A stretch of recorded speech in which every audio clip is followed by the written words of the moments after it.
Nicole. Hola. How are you? I'm good. How are you? Good to join us. I'm thirsty. Are you? Yeah. Tell us about this. So with this diet routine.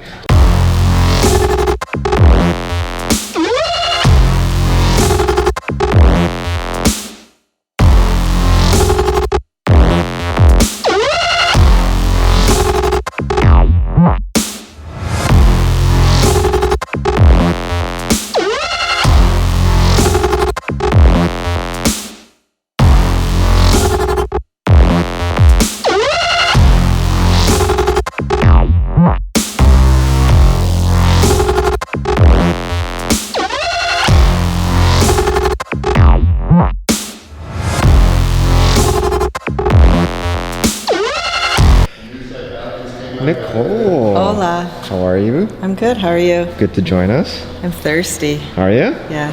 Tell us about this. So with this diet routine. So I'm assuming it's different every time. Some things are different. I would say the core is the same, but maybe the foods are a little different. The carb macros, protein macros are a little different as well. So Right. I would think that with everything we did this time versus the one we did in September, we kind of did this one kind of short notice. That one we did basically like we were dieting for about 3 to 4 months. This one was more like, what do you say, about 6 weeks, give or take.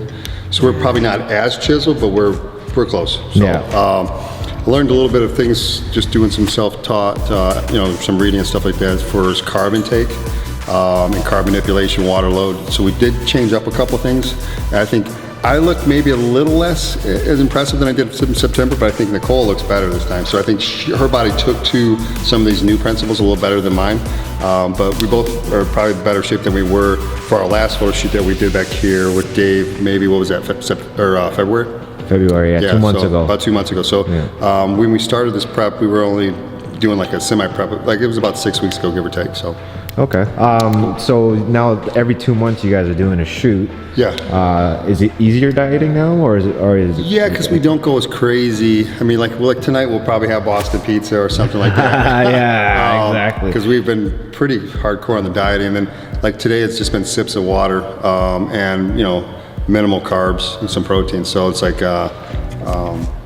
change it up a little bit. But like I said, so we'll binge a little bit tonight, and then we'll have we'll get back into our regular normal dieting, and then we'll probably gain a few pounds from that, but nothing major. Okay. And so then the next time we roll back around, maybe we got to drop 5-10 pounds, maybe 12 pounds max, and you can do that very successfully in 6 weeks.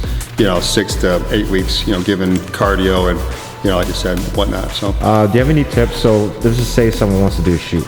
Sure. Can you take us through like kind of a Cole's notes, kind of a general summary of how you start, or how do you even start then the process? Because you guys are doing sips of water, right? Yeah. So how do you start from day one to taking sips of water beforehand? Well, normal water intake goes all the way up until, which is for us she drinks a little more than I do. I do. I drink 2 liters of water easily a day. Probably just on even a regular day. So I take it a little bit more on workout days probably than I non. But up into about a week out, water intake really doesn't change much. My carbs are about 200 to 300 a day, depending on what we're training. My protein's about 2 to 250, and I weigh, give or take, 190 to 210. So I'm usually about a gram per body pound. Nicole's probably about 125 grams of protein a day, give or take 150 to 200 carbs a day. Fats were probably both somewhere between 40 and 80 just on a given day. That's not including obviously on maybe a cheat meal or whatever. That's just like a normal, pretty solid basic day. When we get to 1 week out, we'll dial some things back based on like week 3, week 2, and week 1. We get into week 1, we get into peak week. We load the water in on the front end, and we start lowering the carbs. The ideal there is what you want to do is you want to get your body into a flush mode with all that water intake. So you're taking in water, taking in water, taking in water. And by lowering the carbs, you basically get your body to, how do I want to put this? You get your body basically into a release mode.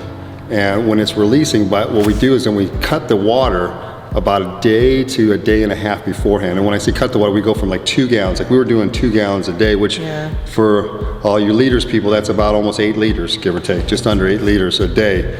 We do that for about 4 or 5 days, and then we cut it down to about half of that or a third of that, depending on how we are for the day. And then the last day we cut it to almost virtually none. It's basically just sips as need be. Like today I've maybe had 10 ounces of water or liquids, period. She's probably about the same. Oh, so basically you throughout these weeks you fill the cells up, you hydrate the cells, right. And that allows you to cut the weight, the water weight. And the ideal is, what a lot of people may not know is carbs need water to digest. So the ideal behind this is you get your body into a flush mode. So your body's already flushing. It's not going to change by dropping the water out for a day or two. It's not going to change. It'll take 48 hours for the body to respond and basically stop releasing that water. So your body's still flushing water. Then we load carbs back in. So we go from like 75-ish carbs a day to 75 to 50 to 50.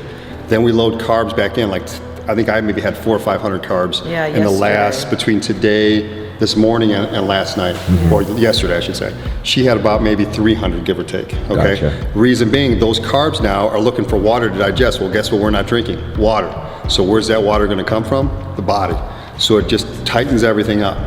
So it's basically, a lot of people out there that compete know it as peak week, and that's what you're trying to really do is flush the body, get that dry look.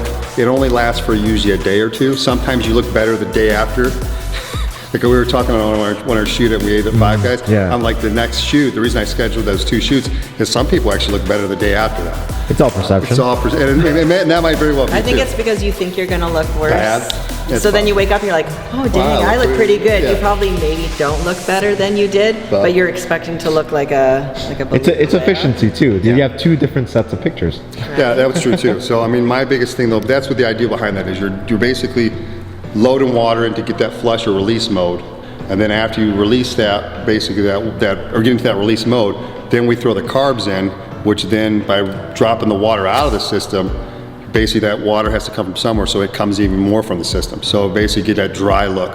But tips to give people who want to do a photo shoot, because they're gonna like whoosh all that. That might have went over their head, yeah. So you just want to pick a date, and you want to be probably pretty lean to begin with, yeah. Well, not necessarily, because really, like if you pick a date and you commit to that date, really, like you could be like 12 to 16 weeks 12 to 16 out. weeks that's a good reference point. Yeah, very good. I would say so. No more than 20. 20 is the max. I think that's too much. That's and a little. The cortisol starts. I think it's really right? discouraging, and people stress themselves You're out. overstressed on that way. So 12 to 16 is normal. 20 would be the max I would ever suggest.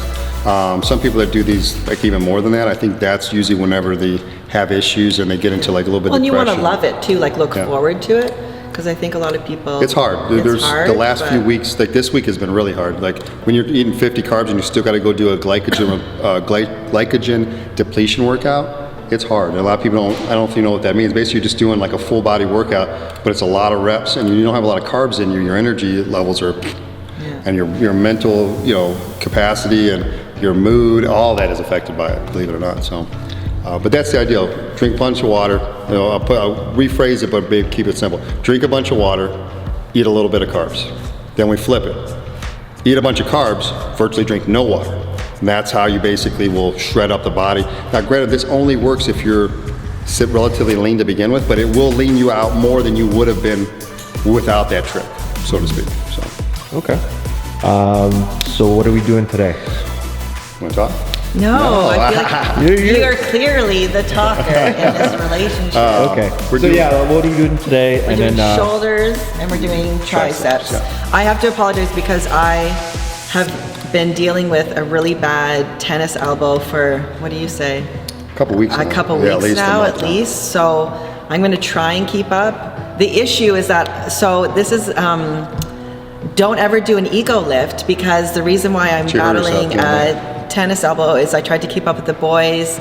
They were doing 50-pound reverse curls, and I was like, I can do it. I know I can. And I did it, 12 reps, no wraps or anything, because I do have a couple wrist injuries.